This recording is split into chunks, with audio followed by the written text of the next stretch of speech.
let's do some dump meals. Again, this is the series where I show cooking hacks for people who struggle with chronic conditions, stress and anxiety around cooking, and chronic depression, and people who just don't like sitting in the kitchen all day. And if you have a problem with the manner in which I cook or any of the ingredients, then you can scroll and kick rocks. First meal we're making is a chicken pot pie. Well, chicken pot pie soup. 3 pounds of chicken. Someone asked me to do some videos for single people.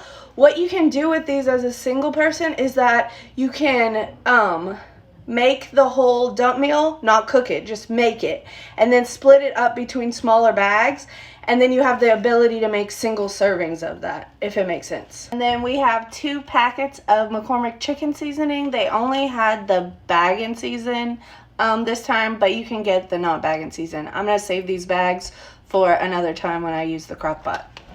So we're gonna add those in. Then we're going to do a bag of pre-chopped potatoes. These are the O'Brien because they come with peppers and onions. If you don't want peppers and onions, just get the regular potatoes. 2 cans of cream of chicken. 2 cans of peas and carrots. I'm starting to doubt my ability to fit.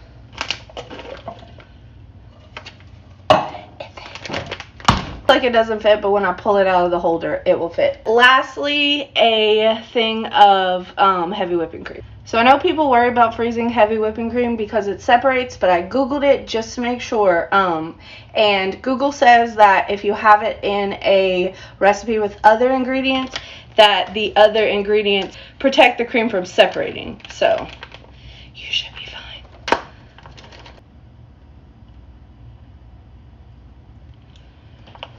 We'll see. See, I told you.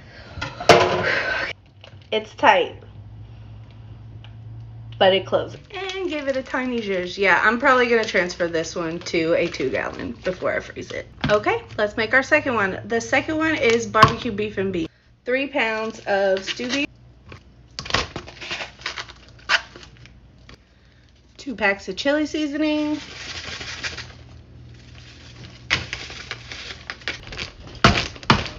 This is sort of a clean the beans out of your pantry meal, so we're just gonna see how many cans of beans we can fit in here. So the first can I'm doing is black beans. The second can I'm putting is cannellini beans, and I think I'm going to strain these. Now I'm gonna put pinto beans. Pretty sure I'm gonna strain these also. So, light kidney beans. Strain. Yeah, I think that's all we're gonna fit. So these 2 are gonna go back in the pantry. And an entire bottle of your favorite barbecue sauce. I'm using Stubbs because my mother-in-law is diabetic, but my favorite is honestly Sweet Baby Ray's, but we're doing Stubbs.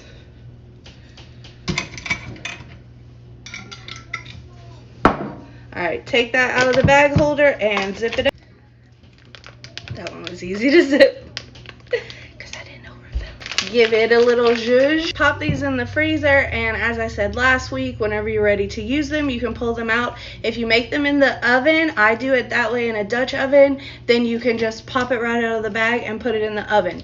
If you have a crock pot, I have been told that there are some crock pots that have been updated where you can put frozen food in them, so check your crock pot manual.